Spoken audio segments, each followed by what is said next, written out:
네, 다 함께 일어나셔서 오늘 말씀 읽어가시겠습니다. 오늘 말씀은 데살로니가전서 2장 13절입니다.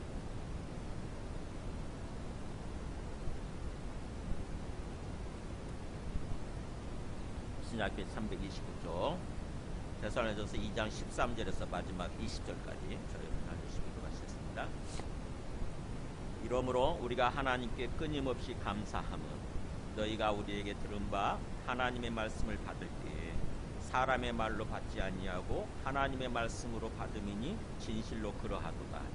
이 말씀이 또한 너희 믿는 자 가운데서 역사하느니라.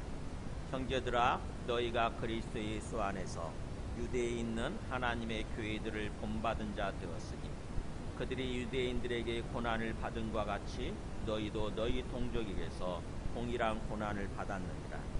유대인은 주 예수와 선지자들을 죽이고 우리를 쫓아내고 하나님을 기쁘시게 하지 아니하고 모든 사람에게 대적이 되어 우리가 이방인에게 말하여 구원받게 함을 그들이 금하여 자기 죄를 항상 채움에 노하심이 끝까지 그들에게 임하였느니라.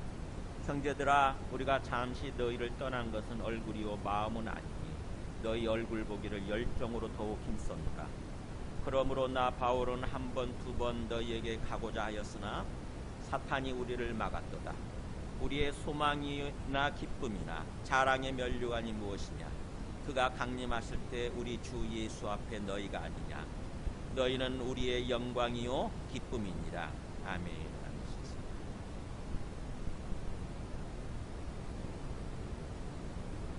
네, 데살로니가전서 읽어보고 계세요. 데살로니가전서는 우리한테 굉장히 도움이 되는 게 이제 막 예수님 믿기 시작한 사람들, 예수님 믿기 시작한 지 얼마 안 된 사람들이죠. 신앙생활을 시작한 지 얼마 안 된 사람들한테 주시는 말씀이기 때문에 좀 말씀이 쉽습니다. 그래서 우리가 잘 말씀을 모르고 신앙이 좀 이렇게 어리다 할지라도 데살로니가전서를 읽을 수가 있어요.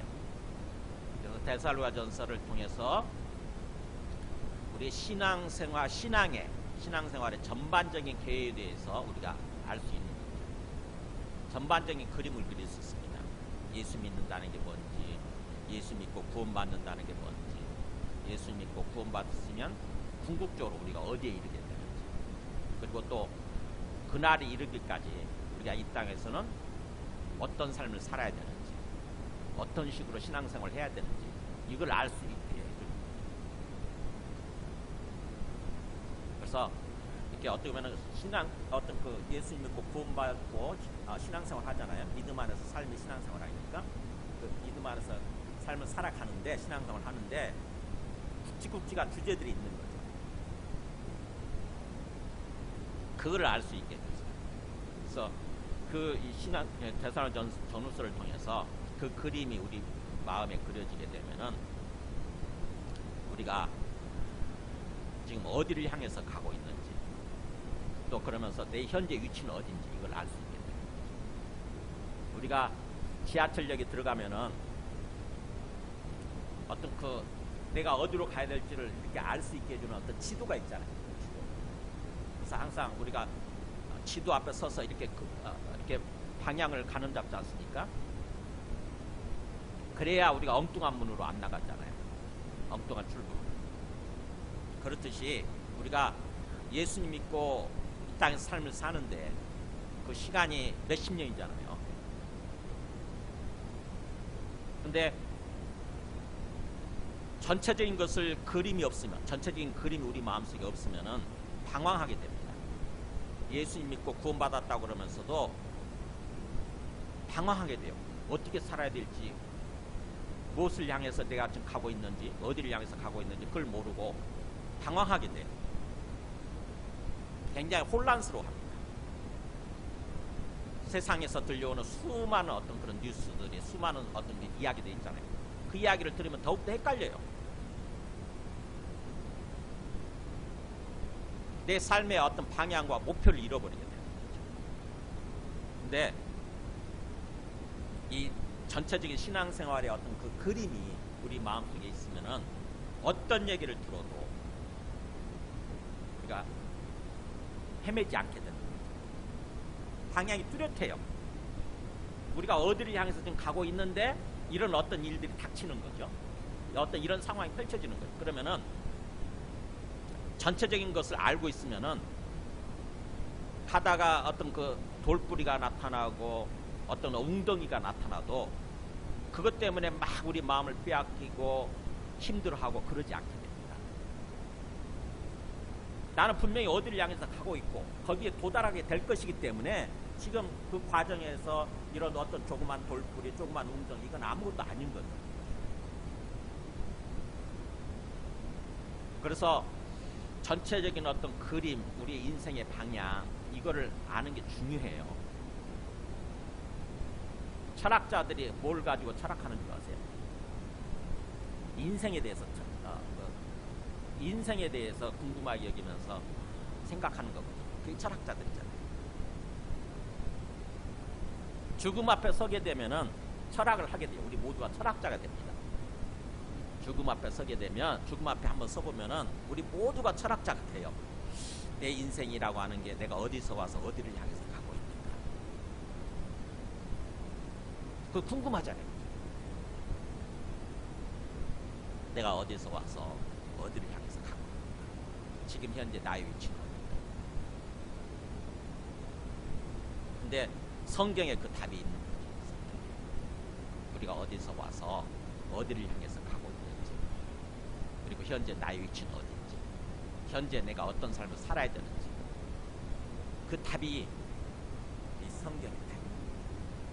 그래서 이 성경은 보면은 하나님이 우리에게 주시는 하나님의 말씀인 거죠. 그래서 첫 번째 오늘 메시지는 우리 믿음의 핵심은 말씀을 하나님의 말씀으로 받는 거라는 것입니다. 하나님의 말씀으로 받아들이는 거예요. 이렇게 설교 말씀을 들을 때도 또 성경을 읽으면서도 이 말씀이 그냥 인간의 말이 아니라 하나님이 주시는 말씀이다. 이렇게 받아들여야 되는 거예요. 저는 특별히 그래서 뭔가 이렇게 농담하지 않잖아요. 하나님의 말씀을 그대로 잘 전하기 위해서 오직 노력할 뿐입니다. 내 인간적인 말을 섞지 않으려고 해요. 내 인간적인 말을 전하려고 하지 않아요. 그 아무 소용이 없거든요.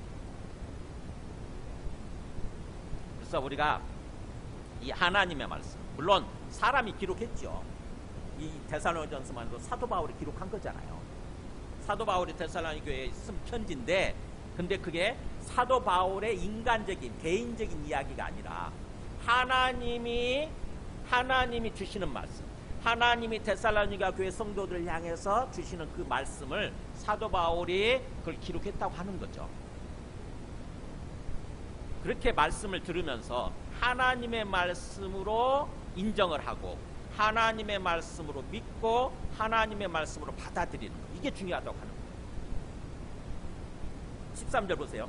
이러므로 우리가 하나님께 끊임없이 감사함은, 앞에 이러므로라고 하면서 앞에 있는 내용이죠. 그러니까 이 데살로니가 성도들이 굉장히 신앙생활을 잘하고 있잖아요. 불과 3주밖에 복음을 듣지 않았는데도 불구하고 이 사람들은요 정말 예수님을 잘 믿고 정말 훌륭한 모습으로 신앙생활을 하고 있었어요.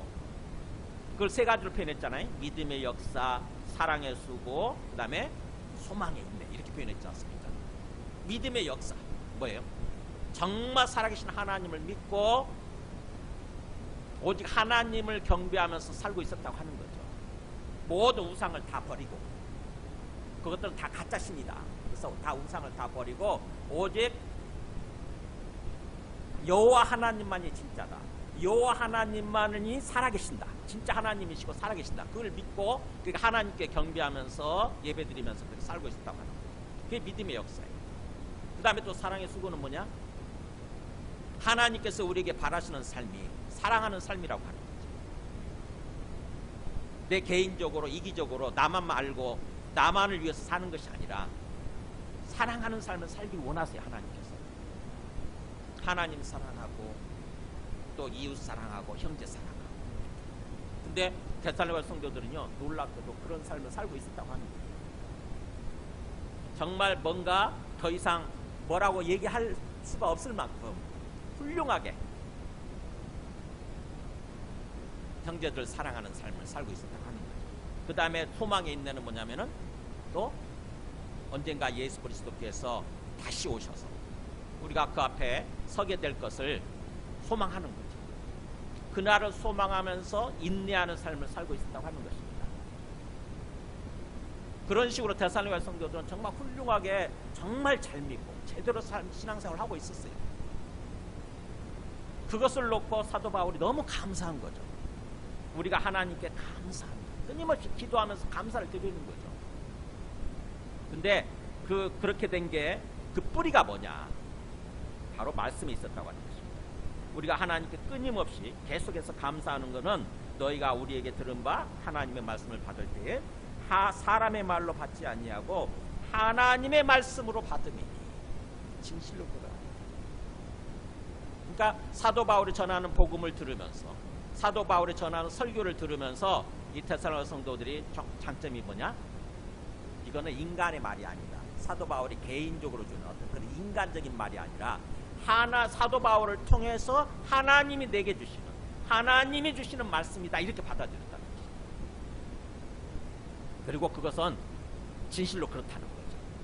사도 바울도 자기 인간적인 얘기를 한 것이 아니라 하나님의 말씀을 그대로 전했다는 거죠. 그러니까 하나님의 말씀인 것이 사실이라는 것입니다.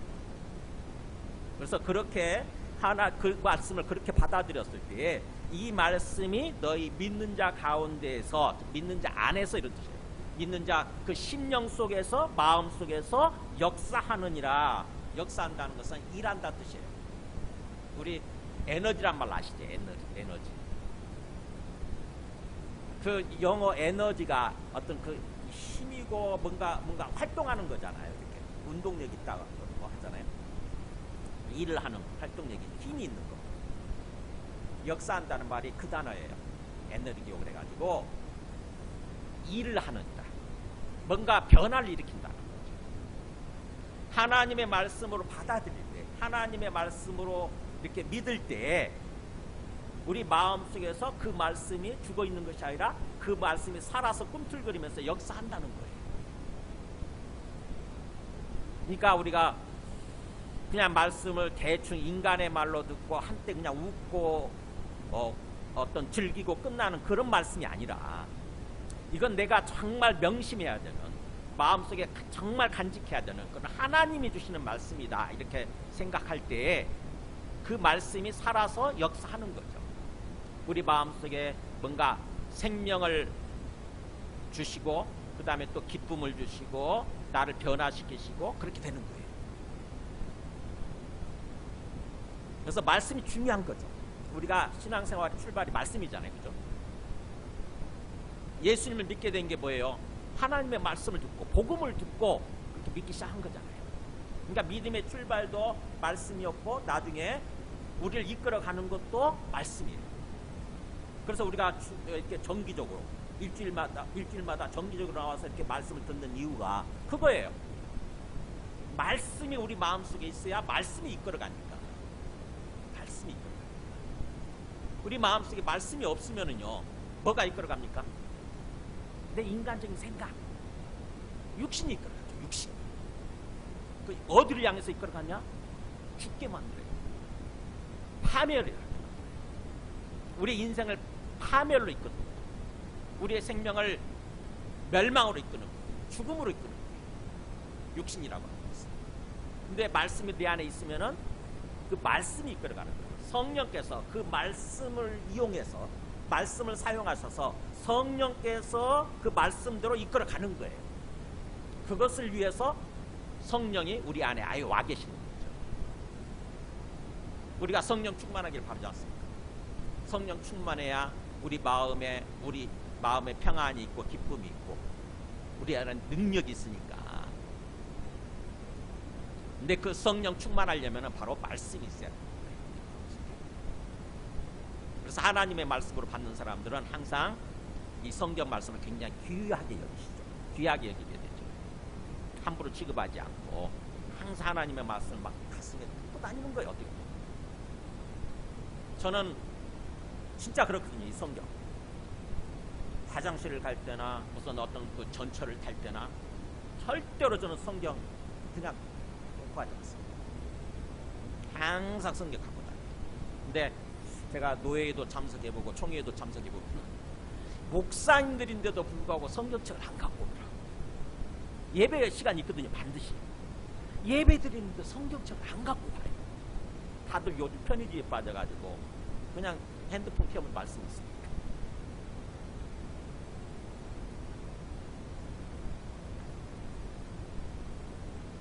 이 성경 말씀이 얼마나 중요하냐. 로마서 10장 17절에 그랬잖아요. 믿음은 들으면서 나며 들음은 그리스도의 말씀으로 말미암아. 믿음이라고 하는 것은 말씀을 들어야 된다는 거죠. 말씀을 들어야 시작된다는 거예요. 그 말씀의 내용은 그리스도에 관한 말씀이죠. 구원자에 관한 말씀, 구원에 관한 말씀. 성경 말씀은 구원에 관한 말씀. 구원에 관한 말씀을 들을 때에 바로 믿음이 시작이 돼요.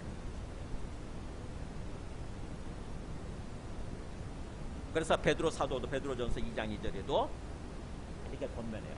너희들은 갓난 아기들 같이 순전하고 신령한 젖을 사모하라. 막 태어난 아기가 뭘 사모합니까? 엄마 젖이거든요. 조금이라도 배고프면 목이 막 울잖아요. 그렇듯이 갓난 아이가 그렇듯이 우리들도 뭐예요? 믿음으로 태어났으면, 믿음으로 새 생명으로 태어났으면 그 젖에 해당되는 바로 말씀을 사모해야 된다. 그래서 말씀은 순전하고 순수하고 그렇듯이에요. 100% 순도 100%예요. 순도 100%이고 그 다음에 신령한 영적인 거죠. 신령한 젖, 즉 말씀. 순전하고 신령한 젖을 사모해라, 갈망해라 이 뜻이에요. 갈망해라. 정말 말씀을 받기를, 말씀을 먹기를 그렇게 갈망해라. 그래야 이룬 그로 말미암아 너희로 구원에 이르도록 잘하게 하리라. 뭐예요? 말씀을 먹어야 구원의 완전한 구원이죠. 이게 처음 구원이 아니라 나중에 주님이 재림하실 때 우리가 부활하게 되는 거, 완전한 구원이에요.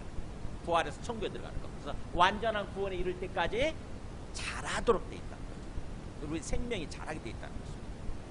그러니까 영적으로 태어나는 것도 중요하지만 태어난 다음에 멈춰 있으면 안 되는 거죠. 성장해야 돼요. 우리 신앙이. 믿음이 성장해야 됩니다. 그래야 하나님의 능력으로 살거든요. 그래야 하나님의 기쁨을 가지고 살거든요. 근데 그게 그 역할을 해주는 게 바로 말씀이라는 거죠. 그래서 말씀을 먹지 않는 사람들은요 영적으로 성장이 안 돼요. 멈춰 있습니다. 수십 년이 흘러도 평생 동안 신앙생활을 해도 말씀을 소중하게 여기지 않는 사람들은, 말씀이 없는 사람들은요 영적으로 성장이 안 된다. 외모는 어른이에요. 외모는 어른인데 그 영적 수준이 그냥 어린아이인 거죠. 자기밖에 모르고 또 세상밖에 모르고 내 육신의 욕망밖에 모르고 그런 식으로 사는 거죠. 근데 이 데살로니가 성도들은 그렇지 않았다고 하는 것입니다. 하나님 정말 말씀을 들으면서 정말 뭔가 막 눈이 막 이렇게 또렷또렷했겠죠. 그죠? 눈방울이. 와 그러냐고 그러면서 하나님의 말씀을 그렇게 받아들였을 거 아닙니까? 근데 이 데살로니가 성도도 그렇지만 데살로니가 교회에 복음을 전하고 나서 어디로 가서 복음을 전하죠? 베리아 있잖아요. 지도 한번 보세요. 사도 바울이 먼저 이 빌립보 들러서 빌립보에서 복음을 전하고 그 다음에 데살로니가로 가서 거기서 또 복음을 전하고 여기선 유대인들한테 쫓겨가지고 베레아로 가잖아요. 베레아에 가서 말씀을 전하는데 베레아 사람들은 또 데살로니가 사람들 못지않게 어떻게 말씀을 받아들였느냐 보세요. 사도행전 17장 11절 보면 이렇게 나와요. 베레아에 있는 사람들은 데살로니가에 있는 사람들보다 더 너그러워서, 너그럽다는 말은 옛날은 더 신사적이어서 이렇게 표현이 됐었죠. 번역을. 마음이 부드러웠다는 것입니다. 마음이 온유했다는 것입니다. 그러니까 자기 생각을 고집하는 게 아니라 내 생각을 내려놓고 이게 하나님의 말씀이라고 한다면 막 눈방울이 똘똘한 모습으로 말씀을 들으려고 그러는 거죠. 하나도 놓치지 않고. 그래서 사람보다 더 너그러워서 간절한 마음으로 말씀을 받고, 말씀을 받을 때 그냥 받는 게 아니에요. 그게 하나님 말씀이냐고 하면서 간절한 마음, 정말 열심 있는 마음으로 말씀을 받아들이고 그 다음에 또 그걸로 끝나지 않아요. 말씀을 듣고 끝나지 않습니다. 어떻게 하냐면 이것이 그러한가 하여 날마다 성경을 상고하는 거예요. 오늘 들은 말씀을 일주일 내내 진짜 그런 뜻인가? 진짜 목사님이 설명해 주신 대로 진짜 그런 뜻인가 하고 말씀을 놓고 깊이 생각을 하는 거예요. 진짜 그런 뜻인가? 진짜 그런 뜻인가? 이렇게 질문하면서 말씀을 생각하면 묵상하면 누가 역사해 주시느냐면은 성령이 역사해 주세요. 성령이 빛을 비춰주십니다. 우리 마음속에. 그래서 더 분명하게 깨닫게 되는 거예요. 내가 그렇게 개인적으로 분명하게 깨닫게 되면 그 말씀 비로소 내 말씀이 되는 거예요. 그냥 들은 말씀은 있잖아요. 누군가로부터 들은 말씀은 이게 한 귀로 듣고 한 귀로 흘러갑니다. 아무리 막 뚜렷하게 들었다 할지라도 하루 지나면요 한 90% 이상 없어져요. 이게 과학적으로 실험을 해서 알잖아요. 한 10%만 남거든요 하루 동안. 근데 또 이틀째 지나면 이제 다 없어져요. 우리 보세요. 지난주에 들었던 말씀 생각나세요? 하나도 생각 안 나잖아요. 내가 일주일 동안 내가 묵상한 말씀만이 남아있어요. 그래서 설교라고 하는 것은 이게 무슨 뜻인가 하고 이렇게 깨닫게 해주는 어떤 그런 거지만 그걸 기회로 해서 우리가 더욱더 개인적으로 말씀을 묵상하고 개인적으로 깨달아야 그 말씀이 내 말씀이에요. 나를 살리는 말씀이 하나님의 말씀이 되는 거예요. 지금 베레아 사람들은 그런 식으로 정말 하나님의 말씀으로 받아들이면서 성경을 깊이 상고했다는 말은 깊이 고찰했다 이런 뜻이에요. 깊이 고찰했다. 깊이 묵상했다 이런 뜻이에요. 그랬더니 믿는 사람이 많고 그러잖아요. 그 중에 믿는 사람이 많고 믿는 사람들이 더욱더 확실하게 믿는 사람들이 많아지는 거예요. 보면은요 정말 제가 지금까지 보면은 정말 말씀을 소중하게 여기고 말씀에 집착하는 사람들이 믿음이 빨리 성장하더라고요. 누구보다도 믿음이 깊어지고 성장하더라고요. 그래서 하나님께 쓰임받는 그런 삶을 살아가더라고요. 제가 지금도 기억이 남는데 제가 선교단체에서 신앙생활을 하면서 딱 예수 믿기 시작한 지 6개월밖에 안 된 사람이 있었어요. 이 사람 체육병 막 그랬던 것 같은데 6개월 됐는데요. 딱 손자까지 생겨났다. 어떤 사람한테 복음을 전해가지고 그 사람을 또 잘 양육해가지고 그 사람이 또 복음을 전해서 그러니까 영적 아들을 생겨나 손자까지 영적 손자까지 생겨나 6개월 만에 그걸 보면서 그야말로 우리가 도전받는 거예요. 야, 정말 말씀을 소중하게 하면서 예수님을 잘 믿으면 그렇게 복음이 번져가는구나. 복음이 자연스럽게 막 퍼져나가는 힘있게 퍼져나가는 거예요. 하나님의 말씀을 들을 때 하나님의 말씀으로 받아들여야 되는 것입니다. 예수님도 그래서 말씀을 듣는 게 너무너무 중요하다고 하는 것에 대해서 마태복음 13장에도 보면은 이렇게 얘기를 하죠. 말씀을 받아들이는 사람들의 그 마음의 밭을 4가지로 얘기해요. 사람마다 다 말씀을 받아들이는 게 다른 거죠. 먼저 마음의 길바닥 같은 사람들. 우리 길이라고 하는 것은 사람들이 많이 다녀가 딱딱 다져져 있잖아요. 거기에 씨앗이 뿌려진다고 생각해보세요. 그러면은 씨앗이 땅속으로 파고들지 못하잖아요. 그러면은 뭐예요? 새가 와서 먹어버리지 않습니까? 그런 거죠. 그래서 아무나 천국 말씀을 듣고 깨닫지 못할 때는 말씀을 듣긴 들었는데 한 귀로 듣고 한 귀로 흘려버리는 거예요. 그래서 깨닫지 못하는 거예요. 묵상하지 않고. 그럴 때는 마치 악한 자가 와서 그 마음에 뿌려진 것을 빼앗나니 이는 곧 길가에 뿌려진 자. 그러니까 새가 와서 그 씨앗을 먹어버리는 것처럼 악한 자, 마귀죠. 마귀가 와서 말씀을 그대로 채가버린다는 거죠. 말씀을 묵상하지 않으면, 말씀을 깨닫지 못하면 얼마나 우리가 그런 삶을 사냐고. 많은 사람. 그냥 한 귀로 듣고 한 귀로 흘려버리는 거예요.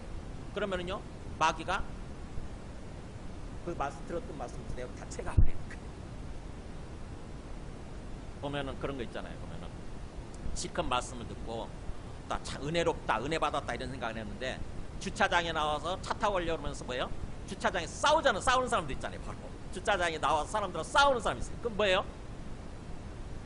말씀을 잊어버린 거죠. 말씀을 사단이 채가버린 거예요. 그러니까는 내 믿음 자체가 믿음이 없어지고 믿음을 잃어버리고 믿음 안에서 살면 살지 못하는 거죠. 그 사랑하는 형제라고 그러면서 그 사람 때문에 내가 화가 나가지고 싸우는 거예요. 바로 예배드리고 나와서 그런 일들이 비일비재해요. 그 다음에 또 돌파체예요. 어떤 사람 마치 돌파체 뿌리를 땅에서 말씀을 듣고 즉시 기쁨으로 받되 그 속에 뿌리가 없어 잠시 견디다가 말씀으로 말미암아 환난, 고난이나 박해가 일어날 때 곧 넘어지는 자예요.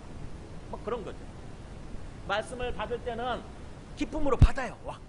그랬는데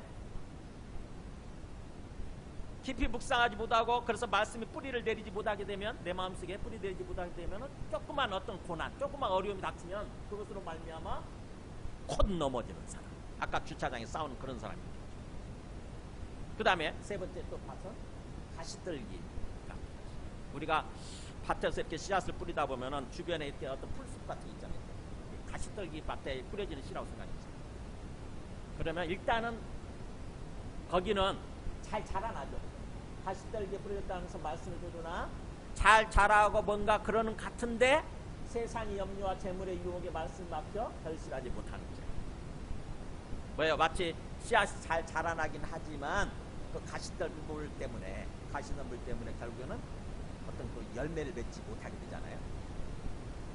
그렇듯이 우리 마음밭이 마치 가시떨기 같으면은 어떤 그 말씀을 잘 받되 신앙생활을 해. 기본적으로 신앙생활을 하는데 세상 속에서 세상의 염려, 그 다음에 어떤 유혹, 재물의 유혹 이런 것이 닥쳐오면은 여지없이 말씀을 놓아버리고 그렇게 살죠.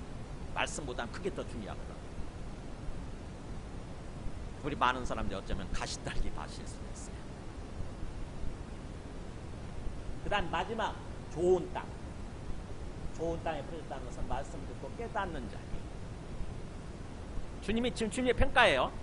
우리 마음밭이 좋은 땅인 사람은 뭐냐? 말씀을 듣고 깊이 묵상하고 그 다음에 뭐예요? 개인적으로 깨닫는 사람이에요. 그런 사람은 반드시 100배 또는 60배, 30배 그 씨앗의 종류에 따라 다르겠죠? 어떤 그런 열매를 맺게 된다고 하는 거죠. 그러니까 말씀을 받아들이는 그 마음밭이 너무너무 중요하다고 하는 것입니다. 이사야 55장 10절에 보면 하나님께서 직접 자기 말씀에 대해서 이렇게 얘기하신 적이 있어요. 하나님이 이렇게 말씀해 주셨다고 그러면서 뭐라고 비유를 하냐면 비와 눈이 하늘로부터 내려서 그리로 되돌아가지 않고 땅을 적셔서 소출이 나게 하며 싹이 나게 하여 파종하는 자에게는 종자를 주며 먹는 자에게는 양식을 줌과 같이. 그렇죠? 비가 하늘에서 내려와서 곧바로 돌아가는 게 아니라 땅을 적시잖아요. 땅을 적시면 뭐예요? 거기서 싹이 트게 만들고 그래서 뭐예요? 잘 자라게 열매를 맺게 해서 파종하는 자, 씨를 뿌리는 자에게는 종자를 주고 그 다음에 먹는 사람한테는 양식을 주는 것과 같이 말씀도 마찬가지라는 거죠. 한번 읽어볼까요? 11절. 내 입에서 나가는 말도 이와 같이 헛되이 내게로 되돌아오지 아니하고 나의 기뻐하는 뜻을 이루며 내가 보는 일에 형통함이니라. 하나님의 모든 말씀은 절대로 헛되지 않는다는 거죠.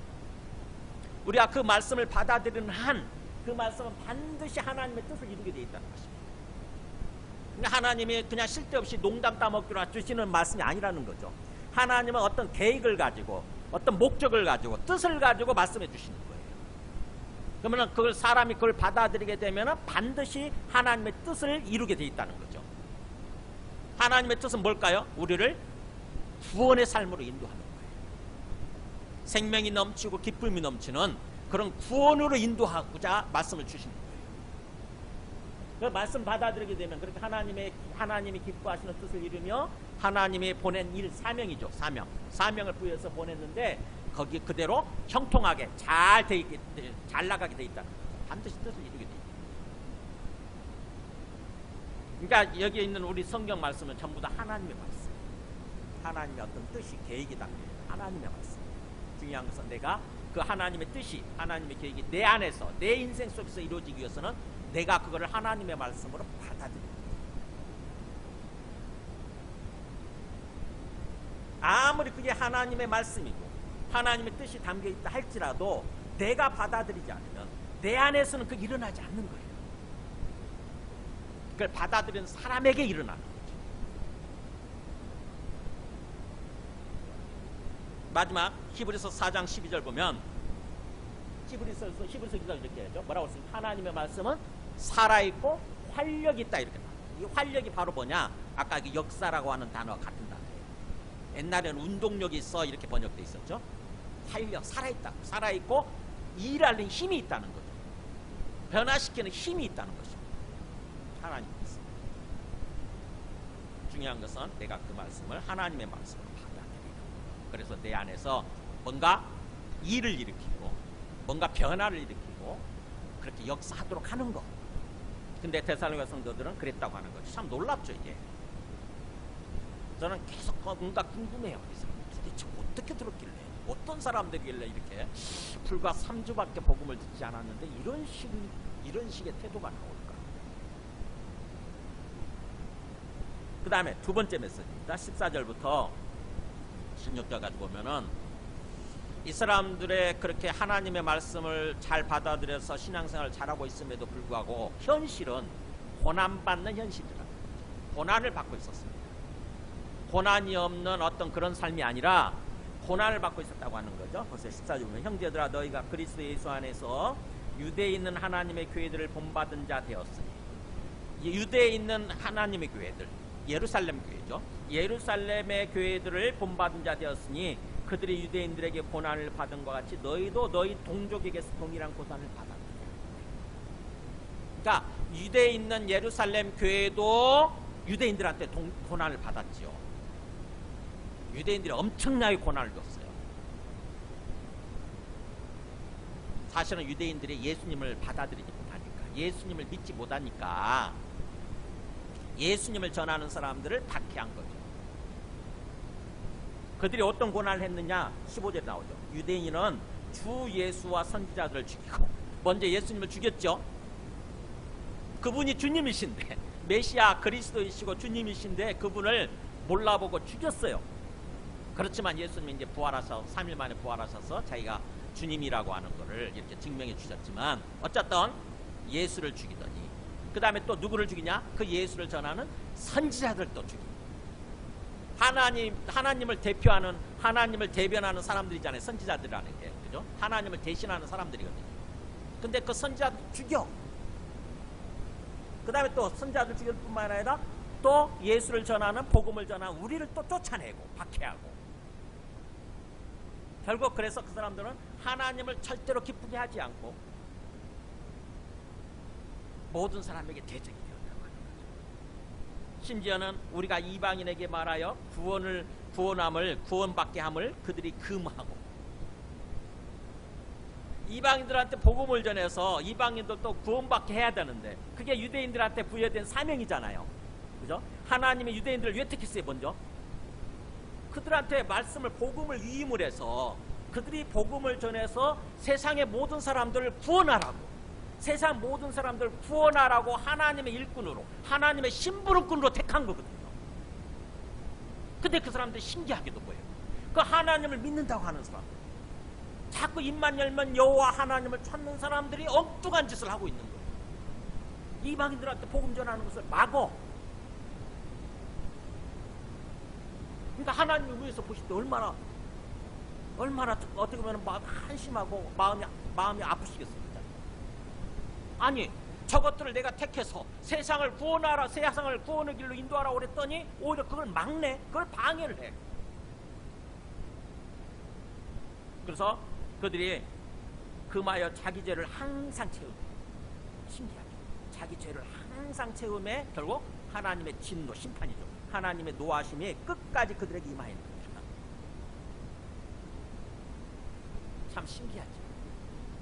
이 사람 이 복음을, 이 말씀을 쓸 때가 AD 50년쯤이라고 그랬죠. 그러고 나서 진짜로 하나님의 진노, 심판이 임할 때죠. 언제예요? 20년 뒤에 AD 70년에 예루살렘이 완전 멸망한 거죠. 그때 한 100만 명 살았어요. 누가 그렇게 하신 거예요? 하나님의 진노. 하나님이 요구하시네요.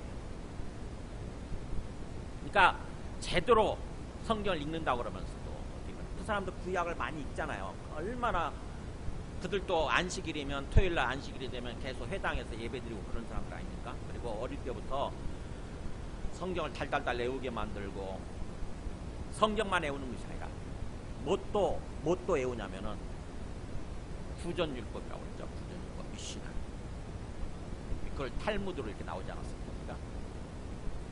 그것까지도 성경이라고 생각하면서 달달달 외우는 사람, 구전율법까지. 그러는 사람들이 하나님의 뜻을 모르고 그런 식으로 사는 거예요. 엊그저께 보니까 유대인들이 참 예수님에 대한 인식이 어떤 것인가를 보여주는 그림 있죠. 레바논 산.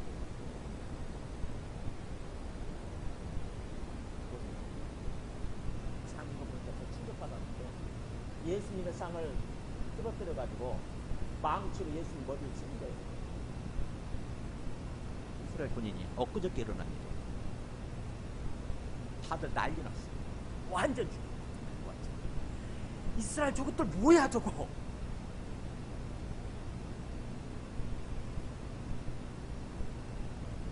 그래가지고는 완전히 어떻게 보면 지금 이스라엘 향해서 막 비난이 쏟아부어지니까 네타냐후가 뭐예요? 아이고 이거 알아봐라 하니까 진짜 이게 진짜 사실이야. 그래가지고는 네타냐후가 사과하잖아요.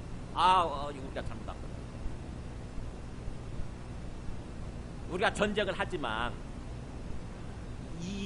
이렇게 하기 위해서 전쟁하는 건 아니다.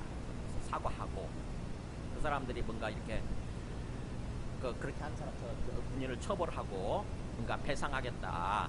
다시 예수님 상을 다시 세우게 하겠다. 이렇게 얘기하더라고요. 그래가지고 그 사람들이 예수님 상을 다시 했는데 그걸 세우지 않고 나중에 보면 이제 이거요. 유엔 평화 유지군들에 의해서 다시 예수님 상을 다시 세웠어요. 어쨌든 그 보면서 지금도 이스라엘에서 이 유대인들은 예수님에 대한 어떤 인식을 그렇게 합니다. 사도 바울이 복음을 전하면서 사도행전 읽어보면 사도 바울이 복음을 전하면서 누구하고 주로 싸우냐면 유대인들, 이스라엘 사람들하고 싸우거든요. 주로. 그래서 복음을 전하면서 항상 이 유대인을 의식하는 것 같아요. 워낙 그 사람들이 계속 방해를 하고 워낙 그렇게 했으니까. 그래서 그들이 믿고 있는, 그들이 주장하는 것들에 대해서 낱낱이 성경을 가지고 반박을 하죠. 사도 바울이.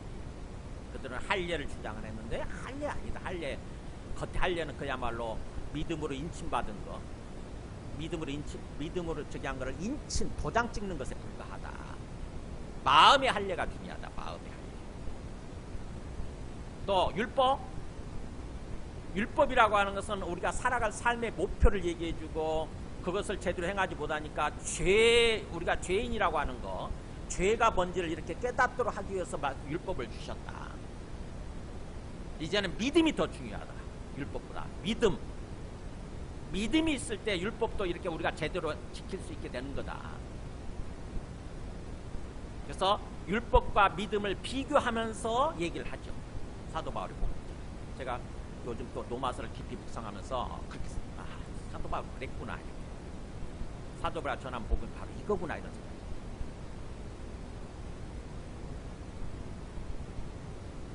아무튼 우리가 예수님 믿고 신앙생활을 하는데 그 신앙생활을 하는 동안 이 땅에서 신앙생활이라고 하는 것은 고난의 시간들이라고 합니다. 고난이 없는 게 아니에요. 고난은 반드시 있을 거라고 하는 것을 사도 바울이 로마서 8장 17절에 보면 이렇게 얘기해요. 보세요. 자녀라면 우리가 예수님 믿고 이제 하나님의 자녀가 되죠. 하나님의 자녀가 됐다고 하는 것은 곧 상속자가 됐다는 뜻인데 상속자예요. 그 하나님의 상속자가 되는 거예요. 하나님의 가진 모든 것, 하나님의 나라를 우리가 받아서 유산 상속처럼 하나님의 나라를 상속받아서 그것을 누리게 되는 그런 하나님의 상속자인데 누구와 함께 상속자냐? 그리스도와 함께 상속자예요. 그래서 우리가 그와 함께 그리스도와 함께 장차 영광을 받기 위해서는 하나님의 영광스러운 모습, 하나님의 영광스러운 모습으로 변화되고 그래서 하나님의 나라를 우리가 받아서 천국에서 영원히 살기 위해서는 그 영광 받는 거죠. 영광을 받기 위해서는 뭐라고 돼 있어요? 고난도 함께 받아야 할 것이니라. 받아야 된대, 반드시. 고난이라고 하는 것은 반드시 받게 돼 있대요. 고난도 함께 받아야 할 것이니라. 그러니까 고난이라고 하는 것은 뭔가 이렇게 없으면 좋지만, 없기를 바라지만 그렇게 안 된다는 거죠.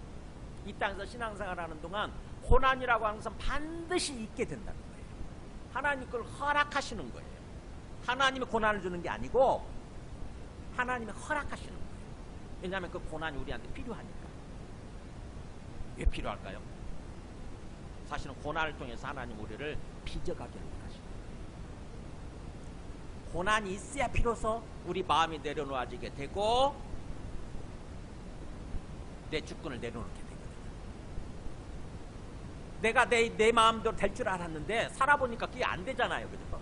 내 마음대로 내 뜻대로 안 돼요. 한계 상황에 부딪히게 됩니다. 그러면 비로소 주님을 이렇게 생각하게 되는 거죠.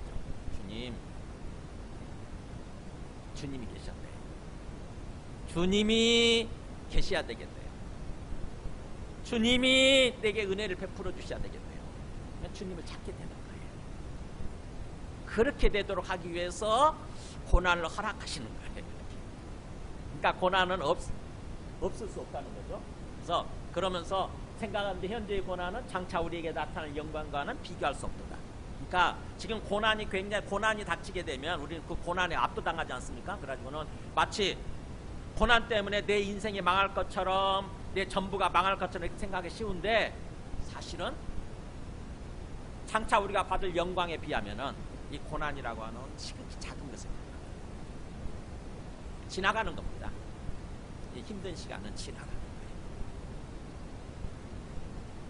우리가 뭔가 경제적으로 어렵다거나 몸에 병이 든다나 그러면은 그게 전부인 것처럼 생각이 들잖아요. 그게 막 파도처럼 산더미처럼 우리한테 다가오죠. 근데 사실은요, 시간이 지나고 나온다고 보면은 그건 아무것도 아닌 거죠. 지금 작은 것입니다. 장차 우리가 받을 영광에 대하면 아무것도 아닌 거예요. 그러니까 하나님이 그걸 허락하시고 지켜보시는 거예요. 그러면서 또 우리가 그 고난을 잘 견뎌낼 수 있도록, 고난의 기간을 잘 보낼 수 있도록 하나님께서 계속 은혜를 베풀어 주십니다.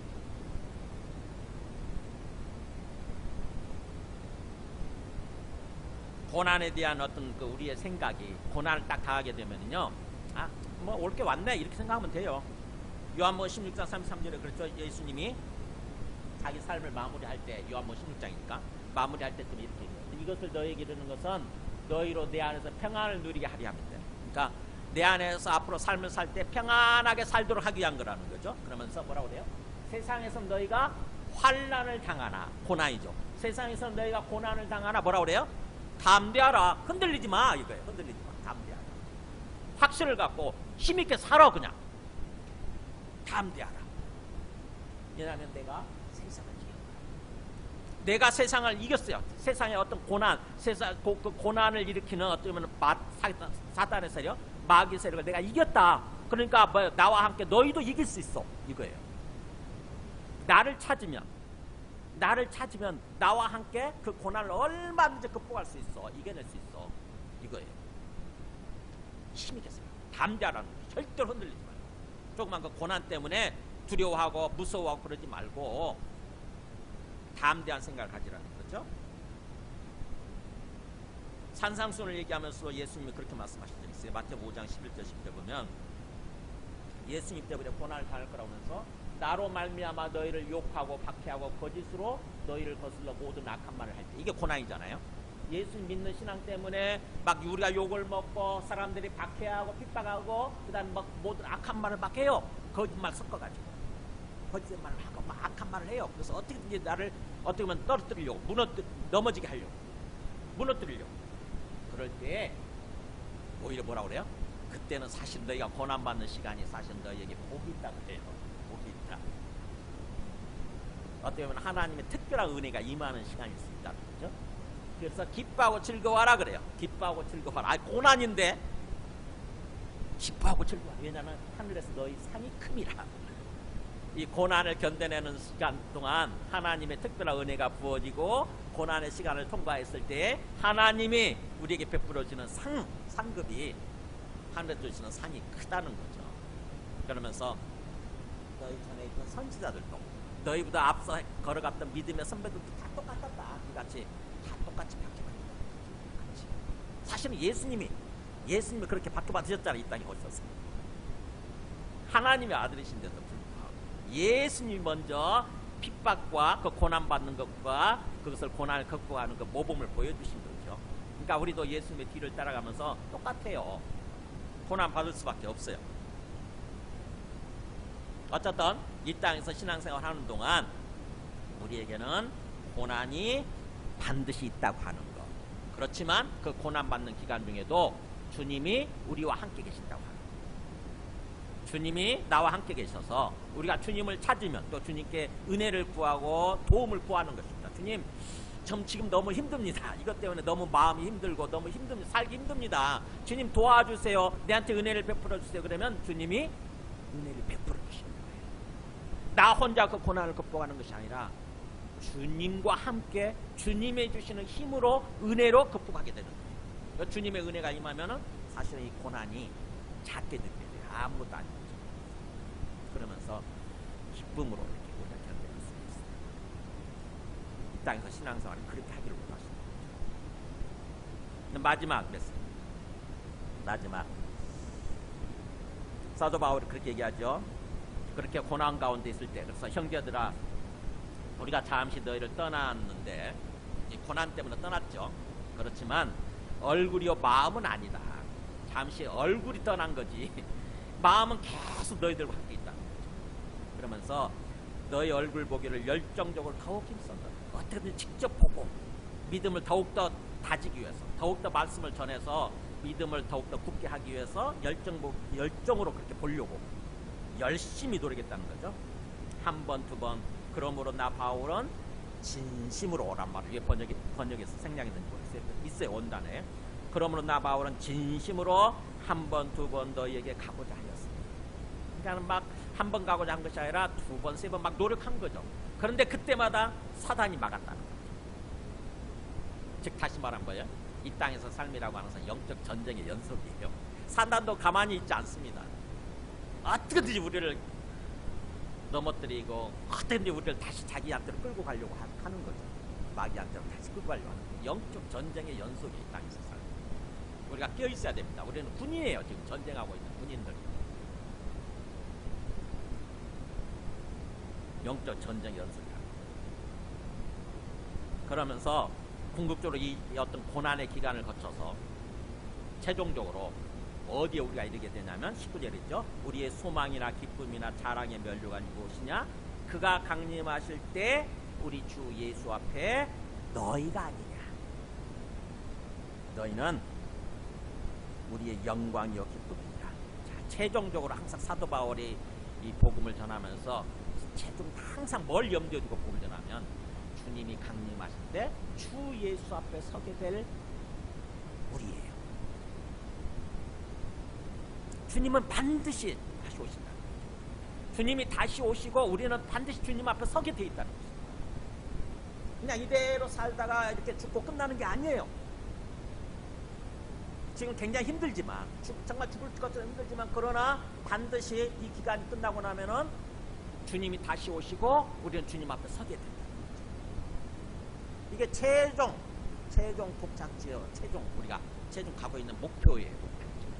우리 신앙생활의 최종 목표지, 목적지. 우리는 항상 그것을 염두에 두고 사는 거예요. 그래서 4장 13절 한번 가보세요. 4장 13절 보면 4장 16절 보세요. 4장 16절 보면 주께서 호령과 천사장의 소리와 하나님의 나팔소리로 친히 하늘로부터 강림하시리니 그리스도 안에서 죽은 자들이 먼저 일어나. 그러니까 뭐예요? 우리가 이대로 살다가 죽는다 할지라도 그걸로 끝나는 것이 아니라 예수님이 오실 때 어떻게 오십니까? 막 굉장히 요란법석하네요. 호령 소리, 천사장의 소리, 하나님의 나팔 소리 막 울려 퍼지고 그때 친이란 말이 직접 그러잖아요. 직접 예수님이 하늘로부터 쫙 두두두둥 하고 나타나시는 거예요. 그럴 때 누가 먼저 일어나느냐? 죽었던 사람들이 부활한다. 그리스도 안에서 죽었던 사람들이 부활한다. 그 다음에 그때까지 살아있는 사람들은 또 뭐예요? 17절에 그 후에 우리 살아남은 자들도 변화되겠죠. 이 사람들 그냥 그대로 똑같은 모습이 아니라 부활의 모습으로 변화되는 거예요. 그때 살아있는 사람 썩지 않을 몸으로 썩지 않아야 되니까 다시는 죽지 않아야 되니까 죽지 않을 몸으로 부활해가지고 변화돼가지고 그들과 함께 즉 죽음에서 부활한 사람들과 함께 구름 속으로 끌어올려 공중에서 주를 영접하게 하시리니. 그러니까 공중에서 나타났으니까 구름 속으로 끌어올려져 공중에서 거기서 주님을 환영하는 거죠. 주님을 맞이하는 거죠. 그러고 나서 뭐예요? 우리가 항상 그리하여 우리가 항상 주와 함께 있습니다. 주님과 함께 그 다음부터 사는 거예요. 땅에 내려와서 공중에서 사는 게 아니고 땅에 내려와서 그게 천국이죠. 땅에 내려와서 천국에서 이제 주님과 함께 영원히 살게 돼요. 이 모습을 얘기하는 거예요. 그러니까는 사도 바울은 복음을 전하면서 한 사람 한 사람도 그렇게 생각한 거죠. 저 사람도 언젠가는 부활해가지고 썩지 않을 몸으로 변화돼가지고 주님 앞에 함께 서게 돼요. 그것을 소망하면서 항상 뭐예요? 그걸 염두에 두고 복음을 전하는 거죠. 정말 주님이 기뻐하시는 모습으로 뭔가 성장하고 변화될 수 있도록 계속 말씀으로 사랑으로 양육하면서 그렇게 사는 거죠. 함께 주님 앞에 서게 될 우리 모두예요. 옆에 있는 사람들 보세요. 주님 앞에 서게 될 것입니다. 함께 인사해볼까요? 자, 우리는 주님 앞에 서게 될 것입니다. 이렇게 인사해볼까요? 얼마나 그게 사실이라고 하다 얼마나 귀한 거예요. 얼마나 귀한 거예요. 함부로 얘기만 안 돼요. 요한계시록에서는 제가 찾아보니까 요한계시록에서는 그렇게 나오더라고. 주님 강림하실 때 보세요. 이제 사도 요한이 보는 장면이에요. 이 이후에 내가 보니 각 나라와 족속과 백성과 방언 온 세계 각국이에요. 세계 각국 각 나라와 족속 백성 방언 각 세계 각국에서 아무도 능히 셀 수 없는 누구도 셀 수 없어요. 워낙 무리니까 워낙 사람들이 많으니까 셀 수 없는 큰 무리가 나와 수많은 사람들이 수많은 나와 흰옷을 입고 다 이 거룩을 상징하는 흰옷을 입고 완전 거룩한 모습으로 다 변화되어 있는 거죠. 영광스러운 모습. 거룩한 흰옷을 입고 손에는 종려가지 승리를 상징하는 손에 종려가지를 들고 보좌과 하나님 보좌과 그다음 어린 양 예수 그리스도 앞에 서서 찬양을 하는 거죠. 큰 소리로 뭐라고 하냐면 구원하심이 보좌에 앉으신 우리 하나님 어린 양이다. 우리를 구원해 주신 게 하나님 아버지와 그 어린 양 예수 그리스도를 통해서 우리를 구원해 주셨도다. 이렇게 찬양을 하는 거죠. 찬양을 예배드리는 거예요. 수많은 사람. 이게 마지막 장면인 거죠. 그러면서 물어봐요. 이 사람들은 뭐라고 하냐면은 이는 큰 환난, 고난이잖아요. 이 큰 환난, 고난을 통해서 나오는 자들인데 고난을 뚫고 나오는 자들이니까 고난에서 거기서 뭔가 절망하고 좌절하고 무너진 사람들이 아니라 멸망한 사람들이 아니라 고난을 뚫고 이겨내고 나오는 사람들이라는 거죠. 환난에서 나오는 자들인데 어린 양의 피에 그 옷을 씻어 시기하여. 그러니까 어린 양 예수 그리스도의 십자가의 그 죽음으로 뭐예요? 구원받고 그 다음에 거룩하게 된 사람들이라는 거죠. 어린 양의 피에 그 옷 삶이죠. 우리의 삶을 씻어서 깨끗하게 만들고 정결하게 만들고 거룩하게 만들고 그래서 희게 만드는 사람, 거룩하게 된 사람들이죠. 그 다음에 그러므로 그들이 하나님의 보좌 앞에 있고 이제 그렇게 사는 게 이제 이게 천국에서 삶이에요. 그들이 하나님의 보좌 앞에 있고 또 그의 성전에서 밤낮으로 하나님을 섬긴다. 하나님을 예배드리고 하나님을 섬기는 거죠. 보좌에 앉으시니까 그들 위에 장막을 치시니 장막을 치신다는 게 함께 집을 짓고 함께 사는 거예요. 이렇게. 하나님 우리와 함께 사시는 거예요. 그 다음부터 한 집에서 이렇게. 그러면서 그들이 다시는 줄이지 않냐고. 그러니까 이 땅에서 우리가 육신을 입고 사는 동안에 겪는 고난의 시간들이죠. 다시는 굶주림도 없고 목마르지도 없고 목마르지도 아니하고 해나 아무 뜨거운 기운에 상하지도 아니하고 뭐 병에 시달린다거나 죽음의 어떤 거기에 시달린다거나 그런 게 없는 거죠.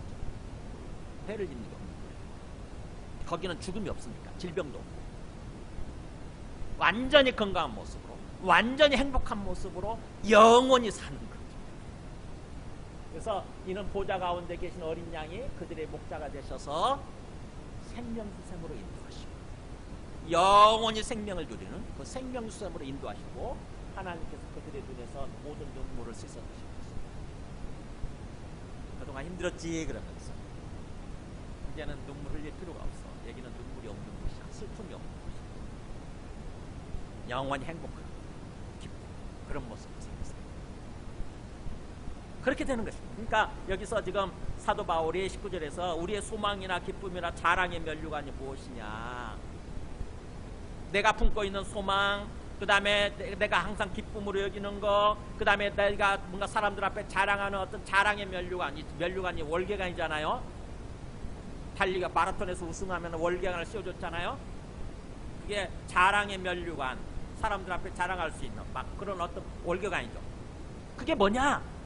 바로 주 예수께서 오실 때 주 예수 앞에 서게 될 것들이 아니냐.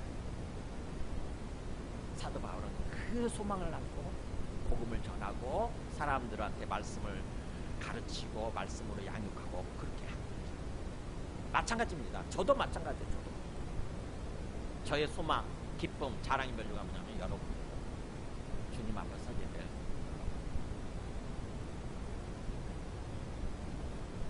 너희는 우리의 영광이요 기쁨이다.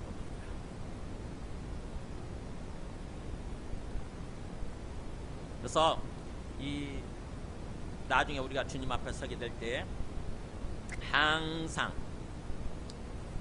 이것을 소망하면서 궁극적으로 거기다 어떻게 보면 그걸 염두에 두고 입장에서 삶을 신앙생활을 하는 것입니다.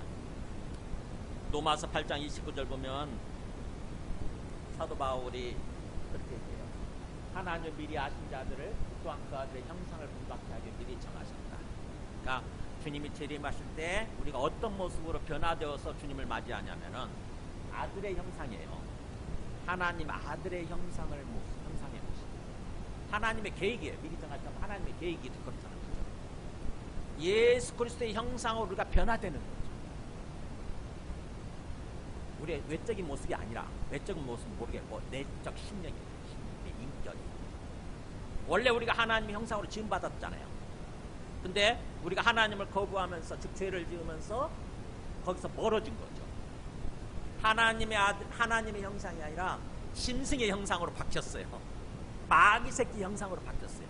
생각하는 게 마귀 새끼 같고 말하는 게 마귀 새끼 같고 행동하는 게 마귀 새끼 같아. 근데 그거를 예수님께서 하나님께서 우리를 은혜로 구원해 주신 다음에는 우리가 그 형상을 하나님의 형상을 회복하기를 바라십니다. 점점 우리가 주님과 함께 인생길을 걸어가는 동안 우리가 자꾸 바뀌는 거예요. 우리의 생각하는 것도 바뀌고 우리의 눈빛도 바뀌고 우리의 말하는 것도 바뀌고 우리 행동하는 것도 바뀌고 마치 예수님처럼 행동하는 거예요. 하나님처럼 행동하는 거예요. 주님이 오실 때는 우리가 그 모습으로 변화되어서 주님을 맞이하게 됩니다. 지금과 같은 뭔가 사람들 보면서 굉장히 실증나고 막 그런 모습인데 그 모습이 천국에서 있다고 생각해 보세요. 그러면 그건 천국이 아니겠죠. 근데 그때는 그 모습이 아니라 다 예수님 같은 모습, 하나님의 아들 같은 모습으로 다 변화되어 있는 거예요. 이렇게 그 모습으로 맞이하는 거죠. 그렇다고 한다면 이 땅에서 삶을 사는 동안 로마서 8장 23절 25절 보면은 그뿐 아니라 또한 우리 곧 성령의 처음 익은 열매를 받은 우리까지도, 그러니까 성령을 처음 받은 우리까지도 속으로 탄식하면서, 이 땅에 삶을 사는 동안은 탄식하기 연속이잖아요. 힘드니까 속으로 탄식하면서 뭘 기다리느냐? 양자되는 것, 우리 몸의 성량을 기다립니다. 하나님의 진정한 양자가 되는 거죠. 상속자가 되는 거예요. 하나님의 진정한 상속자가 되는 것, 곧 그때는 우리 몸의 속량, 즉 몸이 부활하는 거예요. 몸이 바뀌는 거죠. 몸이 완전히 죽지 않을 몸으로, 썩지 않을 몸으로 완전히 변화되는 거예요. 그거를 계속 속으로 탄식하면서 끙끙 앓으면서 이 땅에서 기다리는 그런 삶을 살고 있다고 합니다. 그렇다고 한다면은 우리가 그런 소망으로 구원을 얻었음에 보이는 소망이 아니니 보는 것을 누가 바라는 거예요. 만약 우리가 보지 못하는 것을 바라면 뭐라고 그러세요? 참음으로 기다릴지니라. 그러니까 지금은 보이지 않지만 그러나 언젠가는 우리가 예수님의 모습으로, 하나님의 모습으로 변화될 거라고 한다면은 우리가 뭐예요? 그 소망을 갖고 항상 참고 기다리는 그런 삶을 살아야 된다는 거죠. 그래서 이 땅에서 신앙생활이라고 하는 것은 참고 기다리는 삶이에요. 참고 기다리는 시간. 고난이 닥쳐도 고난 때문에 자꾸 또 주님을 떠나버리는 것이 아니라 참는 거죠. 참는 거예요. 참는 게 제일 중요해요. 인내라는 말이잖아요. 참고 인내하고 그러면서 기다리는 학수고대 하는 거죠. 주님 빨리 와달라고. 너무 힘들다고. 참고 기다리는 삶. 그래서 이 땅 신앙생활하면서 참 인내가 중요합니다. 네.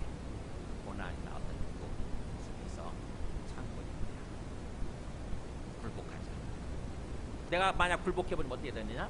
네. 우리 구원이 좀 더뎌지는 거죠. 우리 구원이 느려지는 거예요. 우리가 변화돼야 되는데, 내가 하나님의 영상으로 변화돼야 되는데, 그게 완전한 구원인데 그게 더뎌지고 느려지고. 자, 말씀을 정리합니다. 좀 이렇게 정리가 되는지 모르겠어요. 예수 믿고 나서 구원받는 거. 먼저 우리가 하나님의 은혜로 딱 구원받죠, 그죠? 우리 노력으로 구원받는 게 아니에요. 하나님의 은혜로 그냥 예수님만 믿기만 하면 우리 마음속으로 받아들이는 거잖아요. 그러니까 구체적으로 일하는 게 아니잖아요. 우리가 행동하는 게 아니잖아. 그냥 예수님을 메시아로, 그리스도로, 주님으로 믿기만 하면 구원받는 게 은혜로 구원받죠. 그러고 나서 최종적으로 어디에 이르냐면 주님이 재림하실 때 우리가 완전히 변화돼 가지고 그 변화된 모습, 영광스러운 모습으로 주님을 맞이하게 된다고 그랬죠. 그러면 처음 구원받고 나중에 완전한 구원에 이르게 되는 그 사이, 그 과정이 있잖아요. 그 과정, 중간 과정. 그게 바로 우리 인생이고 신앙생활이에요. 그러면 그 신앙생활 하는 동안에 어떤 요소들이 개입이 됩니까? 참아야 되는 거, 어떤 고난이 있는 거, 그잖아요. 고난이 있죠. 우리 신앙생활 하는 동안 고난이 있고 그 고난에도 불구하고 참아야 돼요. 그래서 그 중간 과정이 어떻게 보면 중요한 거예요. 우리한테는 중간 과정. 주님도 그걸 아시기 때문에 중간 과정에 관한 말씀을 많이 집중적으로 주시는 거예요. 성경은 성경 한 70% 비율로 70% 80%는요 중간 과정에 관한 말씀이에요. 신앙생활에 관한 말씀. 그건 우리 힘으로 뭔가 우리가 순종하고 우리가 해야 되는 부분이니까. 처음 구원받고 나중 완전한 구원에 이르는 것은 우리가 할 부분이 아니잖아요. 그냥 하나님 손에 맡겨져 있어요. 하나님께서 주시는 거야. 그렇기 때문에 그걸 강조하지는 않아요. 그냥 이런 게 있다라고 얘기만 하시지. 근데 우리가 중간 과정에서는 우리가 말씀을 듣고 계속 기도하고 주님의 은혜를 구하고 주님과 함께 동행하고 이래야 되는 부분이니까, 이건 우리가 해야 되는 부분이니까 그 중간 과정에 관한 말씀을 많이 주시는 거예요. 그렇게 전체적인 그림이 그려졌으면 좋겠어요. 지금 우리는 지금 구원 과정에 있는 거죠. 완전한 구원에 이르는 과정에 있는 거예요. 이미 아직이라고 그러죠. 신학적으로. 이미 구원 받았지만 not yet, 아직 완전한 구원에 이르지는 아니한 삶. 중간 과정. 그래서 이 중간 과정에서 우리한테 여러 가지 고난이 있을 수 있는데, 고난을 잘 이렇게 주님의 관점에서 바라보고 뭐 올 게 왔네 이렇게 생각을 하고, 고난에 대해서 막 두려워한다거나 소극적으로 회피한다거나 그런 삶을 사는 것이 아니라 적극적으로 담대하게 고난을 맞이하는 것입니다. 어떻게 보면은 감사합니다 주님 이렇게 생각하는 거죠. 고백하는 거죠. 이 고난을 통해서 또 내가 뭔가 빚어질 부분이 있군요. 이 고난을 통해서 뭔가 좀 변화돼야 될 부분이 있는가 보군요. 주님 감사합니다. 이 고난을 통해서 나를 연단시키시고 빚어가시고 나를 변화시키실 것에 대해서 감사합니다라고 오히려 감사함으로 맞이하는 거예요. 그러면서 더욱더 주님의 말씀을 묵상을 하고 주님께 더욱더 기도하고 주님의 은혜를 간구하고 항상 주님께서 나와 함께 계신다고 해서 믿고 주님을 찾고 부르면서 주님과 함께 동행하는 삶을 사는 것입니다. 그게 신앙생활, 그게 우리의 인생이에요. 그게 중요한 거죠. 우리 함께 찬송하고 기도하겠습니다.